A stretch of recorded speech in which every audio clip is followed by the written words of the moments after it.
Hey everyone! Today I'm diving into a topic that should be somewhere in everybody's mind. How the escalating global geopolitical situations and BRICS could spark a world war. A little dramatic, right? But let's break it down. First up, the Ukraine war. The beef between Ukraine and Russia has been simmering since 2014, but it really overcooked in 2022 with Russia's full-scale invasion. Now things are escalating even further.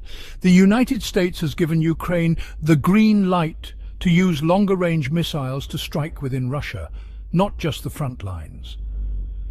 This move could potentially shift the balance of the war, bringing it closer to Russia's heartland. More attacks on Russian soil could push Russia to take even more drastic measures. And with Ukraine and their European Union accession talks, the geopolitical stakes are higher than ever. Next, let's talk about Saudi Arabia. The kingdom is making headlines for its decision to pivot away from the US dollar in its oil trade. Historically, Saudi oil sales have been conducted in dollars, strengthening the US economy and its global standing. But now, Saudi Arabia is diversifying its currency basket, potentially including the Chinese yuan and maybe even Bitcoin and BRICS currency. Some say this shift could undermine the dollar's dominance, potentially shaking up the global financial system. Others say the US dollar is just fine without Saudi petro-validation. Now onto BRICS. For those unfamiliar, BRICS stands for Brazil, Russia, India, China and South Africa. This coalition of emerging economies has been gaining traction as a counterbalance to Western-dominated institutions like the IMF and the World Bank. Recently, BRICS nations have been promoting trade in their own currencies, further challenging the dollar's supremacy. With Russia already at odds with NATO over Ukraine, and China flexing its muscles in the South China Sea, this economic shift is leading to new alliances and rivalries, and more nations are joining the BRICS Union. So how does this all add up to a potential World War III?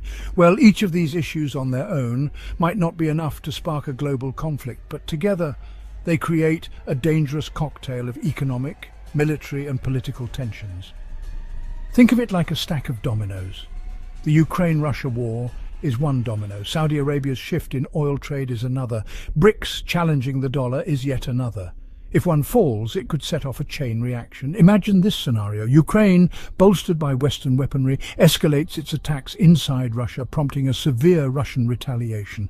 At the same time, Saudi Arabia's move away from the dollar sparks some economic turmoil where more and more nations lose confidence in the US dollar and follow suit, leading to a financial crisis in the US. Meanwhile, BRICS nations, seeing an opportunity, get froggy and start forming stronger military and economic alliances, challenging Western dominance.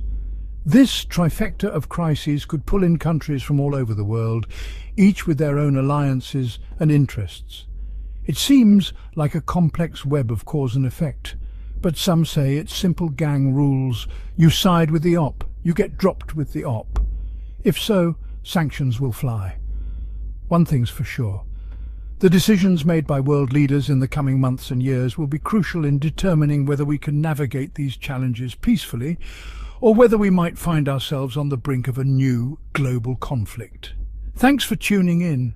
If you found this video entertaining, don't forget to like, subscribe and hit that notification bell. Stay informed, stay safe, and let's hope for a peaceful future. See you next time. Happy investing. This was not financial advice.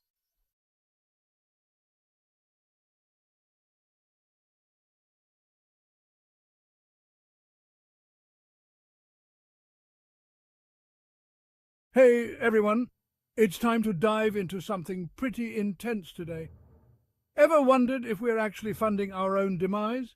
Well, buckle up, because we're talking about how our money might be fueling privacy violations and even job replacements. Let's start with Palantir. This company sits at the intersection of big data and surveillance. They offer powerful analytics tools, often working with governments and corporations. Sounds like tech wizardry, right? But here's the kicker. Their software can track vast amounts of personal data. That means, in essence, our money could be helping these entities keep tabs on us. Think about it. So every time we invest in certain tech stocks or use certain services, we're indirectly supporting what these giants do to their public. Our dollars are empowering them to build even more sophisticated surveillance tools which they turn around and use on. It's like we're handing them the keys to our digital lives. Creepy, huh?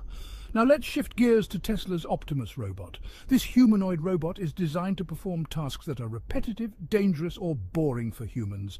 Sounds innovative, right? But what if I told you it could also mean fewer jobs for us in the future? Imagine a world where robots take over not just mundane tasks, but also more skilled jobs. Scary, huh? Investing in these technologies means we're accelerating this shift. We're enabling a future where machines might replace humans in many roles. Our money is literally funding the development of our job competitors. It's a double-edged sword. So, what can we do about it? First, stay informed. Know where your money is going and what kind of future it's building. Second, support ethical tech practices. Look for companies that prioritize privacy and human employment. And finally, let's have these conversations. Talk about the ethical implications of our investments and tech advancements. Remember, technology isn't inherently good or bad. It's all about how we use it and what we support. Let's make sure our money is building a future we actually want to live in. Thanks for tuning in, and don't forget to smash that like button if you found this video thought-provoking or entertaining. See you next time. This was not financial advice. Happy investing. This is not financial advice. This is not financial advice.